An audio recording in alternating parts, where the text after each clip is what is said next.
आप सब लोगों के माध्यम से कुछ महत्वपूर्ण पहलुओं पर मैं आपके बीच आया हूँ। ये विधायी पहलू है, ये संविधान के पहलू हैं। वो तमाम लोग जो एक लोकतंत्र को की हत्या करना चाहते हैं, आपके माध्यम से मैं बताऊं, ये कॉन्स्टिट्यूशन ऑफ इंडिया है।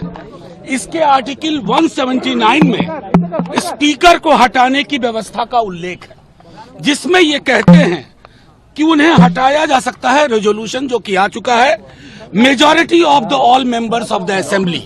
ठीक है, अब इसका इंटरप्रिटेशन आपको बताऊं, ये सुप्रीम कोर्ट का जजमेंट है। ठीक है, ये महाराष्ट्र का मामला है, ध्यान से देखिए। और ये नबम रेबिया अरुणाचल का पूरा मामला है। ये नबम रेबिया अरुणाचल का। मैं आपको चाहूंगा आपके माध्यम से कि तमाम स्टेक होल्डर्स जो कल से इस विधायी महत्वपूर्ण पहलू पर फैसला लेंगे, चाहे कोई हो, स्पीकर साहब हो, सीएम साहब हो, उनके एडवाइजर्स हो, वो ये दोनों फैसले पढ़ें।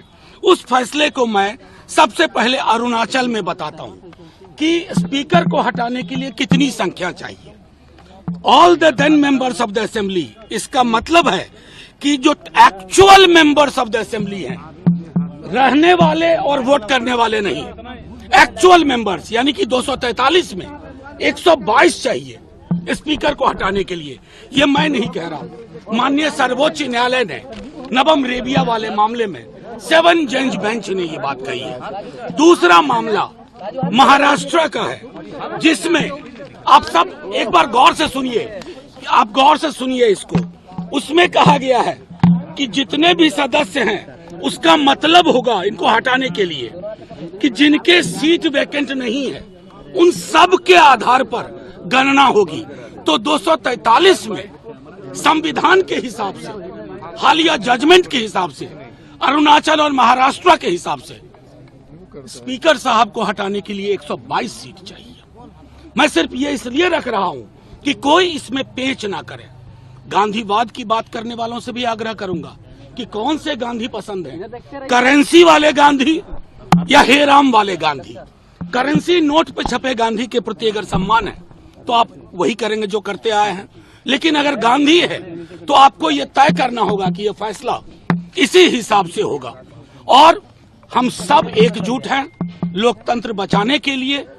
बच्चा इस बिहार का कल के दिन का इंतजार कर रहा है। हमारी ओर से ये चीजें स्पष्ट है कि हम संविधान के दायरे में चलने के लिए मजबूर करेंगे।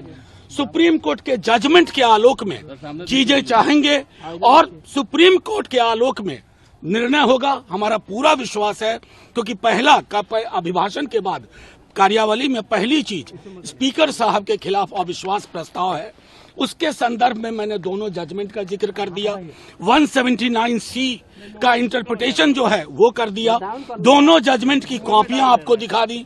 मैं चाहूंगा कि सरकार में जो एडवाइजर्स हैं और जो बड़े बड़े लोग हैं, स्टेक होल्डर्स हैं, वो सब गौर से देखें, पढ़ें इन फैसलों को और उसके आधार पर बिहार में और देश में लोकतंत्र के लिए एक संदेश दें। इंडिया के पास जो है, आप लोग कह रहे हैं जिस तरीके से एनडीए के पास नंबर है, आप लोग माहौल बनाए हुए हैं, माहौल के पीछे वजह क्या है? नहीं, देखिए, आप बिला वजह कह रहे हैं, माहौल हमने नहीं बनाया। आप अंदर में हम नहीं, हम तो कम से कम कार्यशाला के नकली नाम से नहीं ले गए। हम तो अपने विधायकों, हम तो उनमें से नहीं जिनके यहाँ भोज में लोग नहीं पहुंचे। हमारे सारे विधायक, महागठबंधन दल के सारे नेता हैं, सब मेरे साथ खड़े हैं। ऐसी एकजुटता है, और वो एकजुटता सिर्फ मैं इसलिए तो आपको संदेश मैंने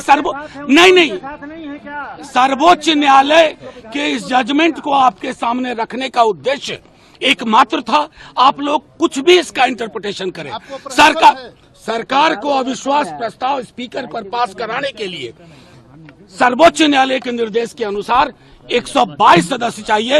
हम उनको शुभकामनाएं देते हैं। अगर आप ये वीडियो YouTube पर देख रहे हैं तो हमारे चैनल को सब्सक्राइब करें और बेल आइकन को दबाना ना भूलें। अगर आप Facebook पर ये वीडियो देख रहे हैं तो हमारे पेज को लाइक करें।